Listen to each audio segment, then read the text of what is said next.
Hi everyone, and welcome to the second monologue in the series on AI and philosophical problems with it.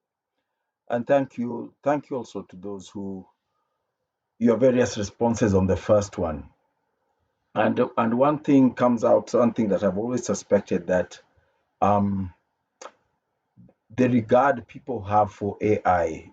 The problem with AI is not the technology itself, but the fact that people regard it as intelligent.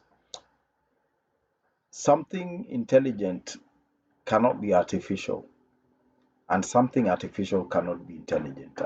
As I said before, my views here are philosophical, and I've no need to try and examine AI in a technical manner or from a technical standpoint.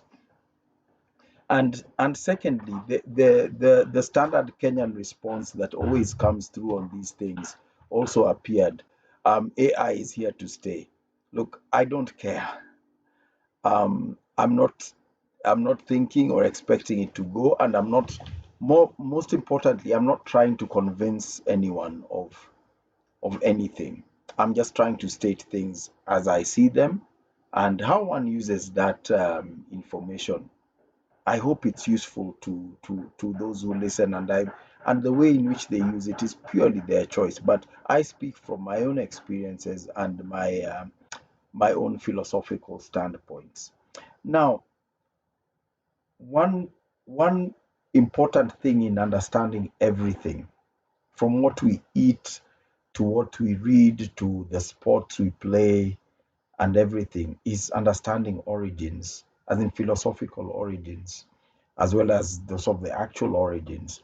Um, I don't think there are, you can see the psychological weakness in someone who eats chicken but doesn't understand where it comes from, doesn't understand the whole thing of rearing birds, having the lay eggs, hatching chicks, growing them to adults, slaughtering them, preparing the meat, and cooking it. It's a trauma that it's something that happens to many children, especially those who have grown up maybe in Europe or the United States and first come to Kenya, especially Kenyan kids, and are taken home and they see the process of a chicken being slaughtered to be made for their dinner, and they're a bit traumatized because their experience shows chicken as coming from the supermarket or the butchery. But those are children, so we expect that. Now look at the AI. Why? We have to ask ourselves why. Um, and this is what my personal observations are. As an African, and I'm sure all the online platforms I use can tell from my IP addresses, etc., and whatever I say, content I share, they can tell I'm African. Um, AI and the various iterations, the chat GPT, Cursive, and all these other writing things, they flood my timelines with ads of urgent. All these ads are urgent, desperate. One even said use AI or die, in a jocular manner, of course, but they flood my social media timelines, be it Facebook, be it X, be it YouTube, and all those. They flood it absolutely. They're desperate for me to use it. When I travel to Europe or the States, as I do for work, those ads don't appear on my timelines when I open Facebook in Europe. Why is that? What is the interest? What is the interest they have in capturing, or because AI is it's a capture tool. It's to capture what you're doing. What's the interest in capturing what content or material that is African? This is what we need to ask. And when we look back in history, we realize that, and I'm not saying distant history, recent history, the biggest and most vexing thing to Western imperialism, for lack of a better term, is the resilience of Africa. and as in Africa's people.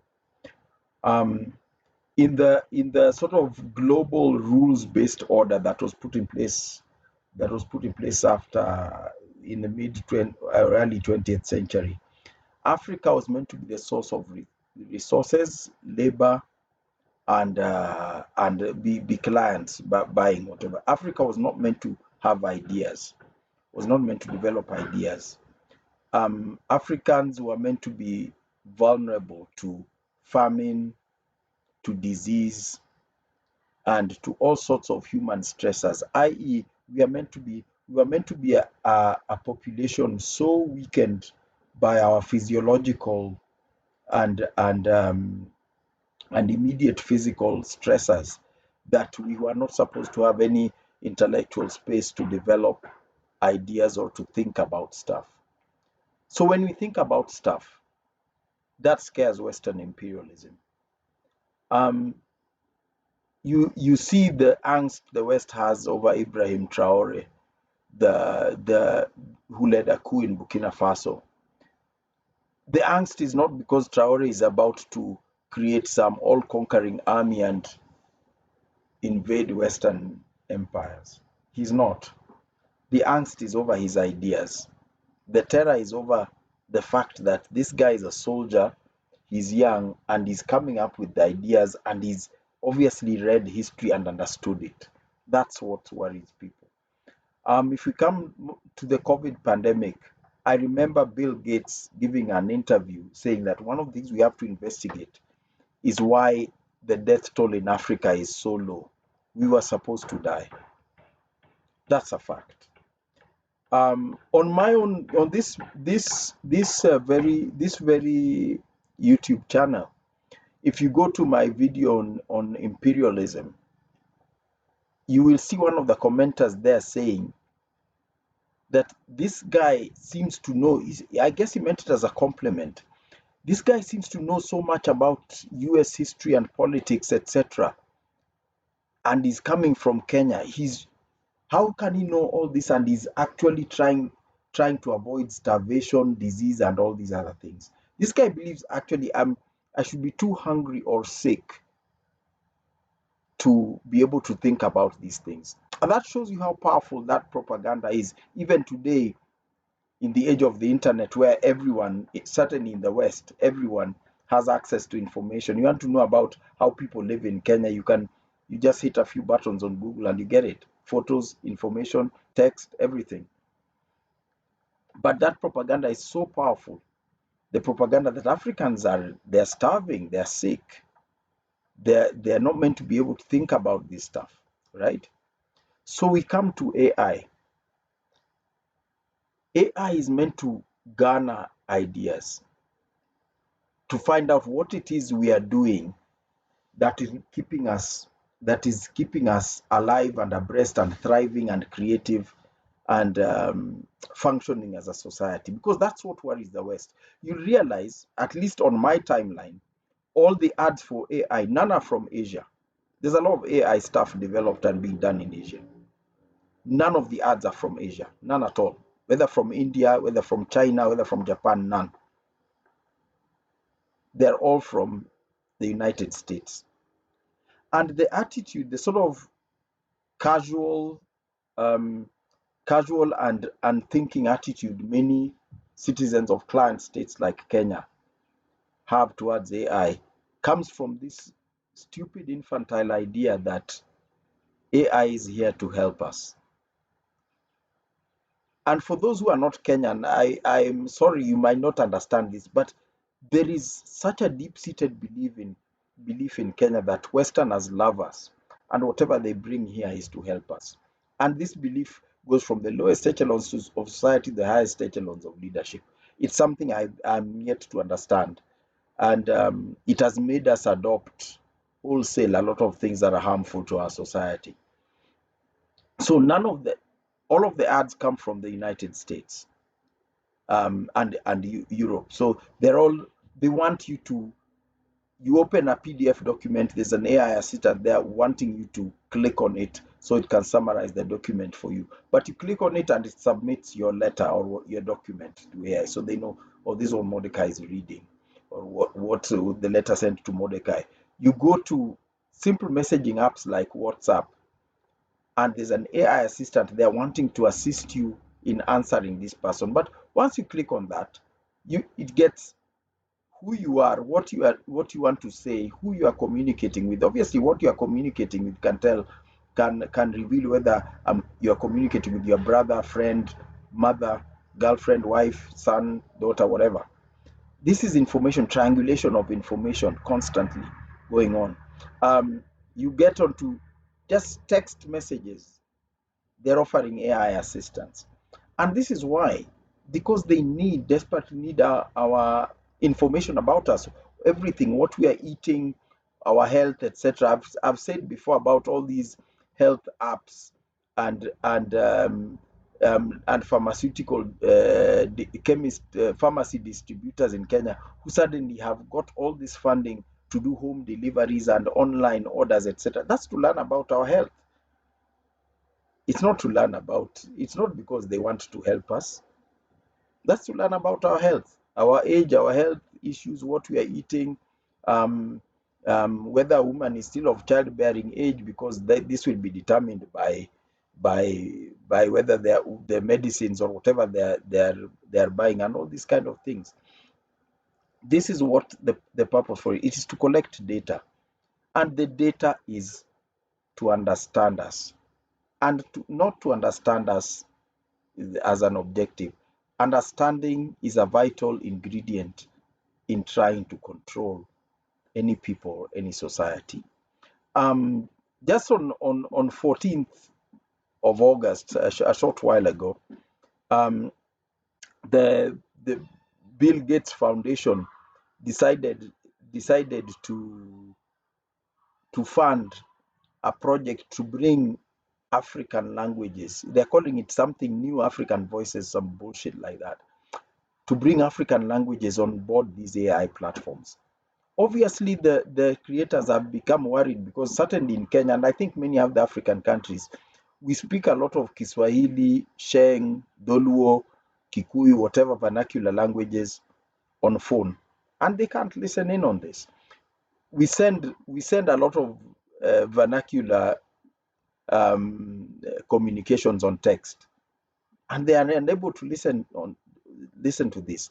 So they need to decipher, what are these Luos talking about? What are these Kikuyus talking about? What are these Yoruba people saying in Yoruba on phone and laughing about it?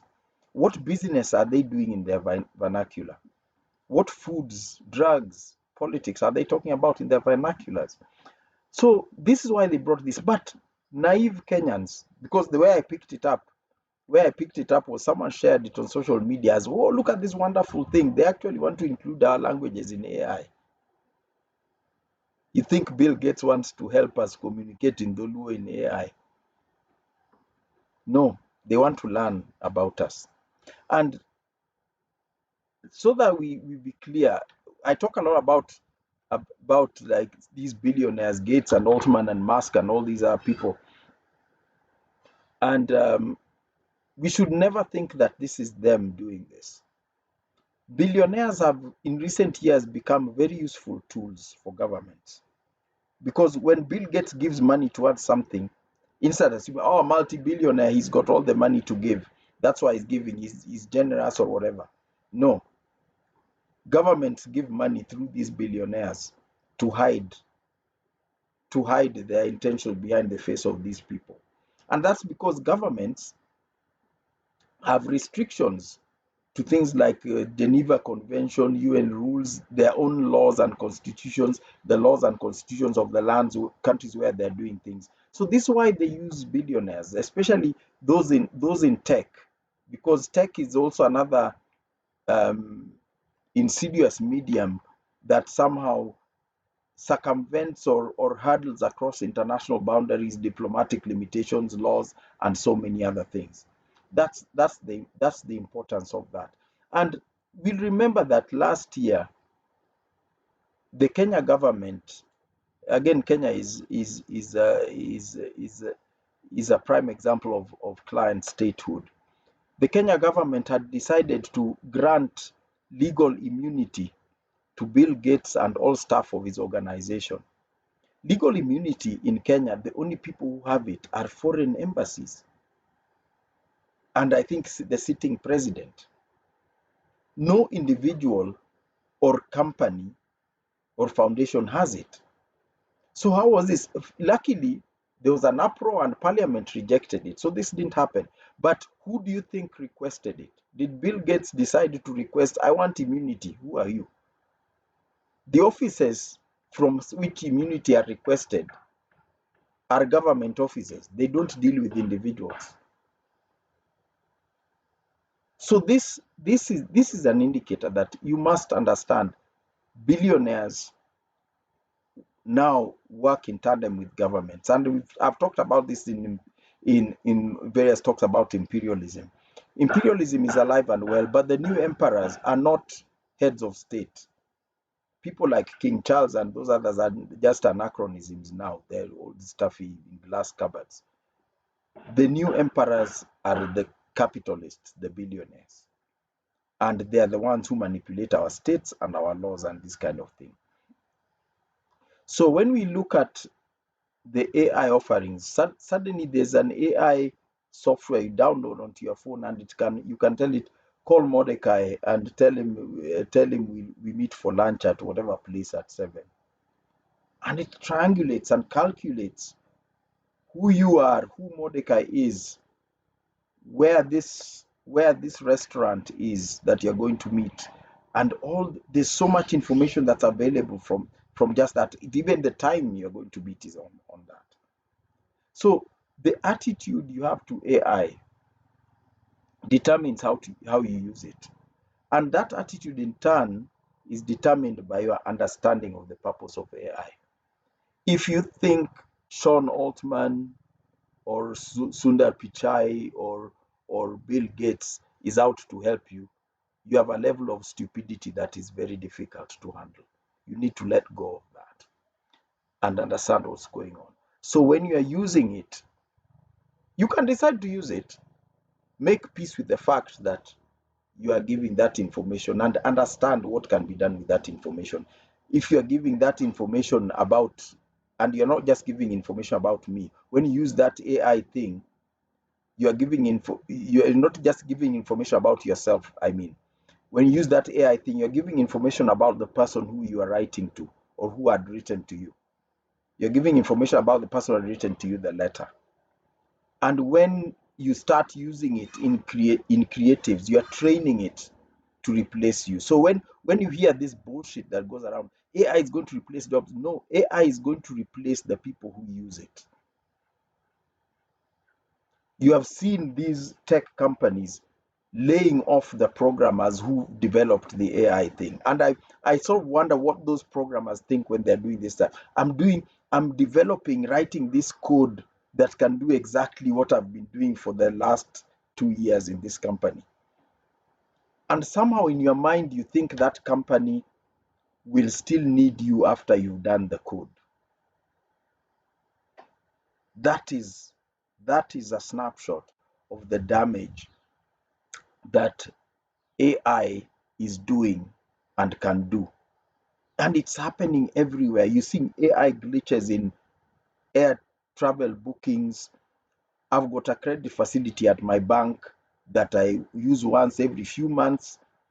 They put in an AI bot that suddenly decides after 2 months that I don't need this credit facility. And I suddenly find I'm kicked off that credit facility. And when I ask, I'm told the AI bot decided that I don't need it because I hadn't used it for 2 months. Yet after 3 months, I suddenly need it for something urgent and I can't access it. That's what the sort of thing that AI is doing.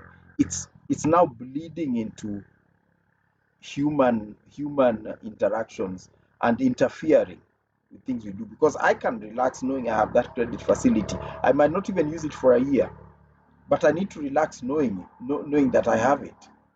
Um, I might I might I might have a certain place I visit every 1 year. I go for holiday. AI decides.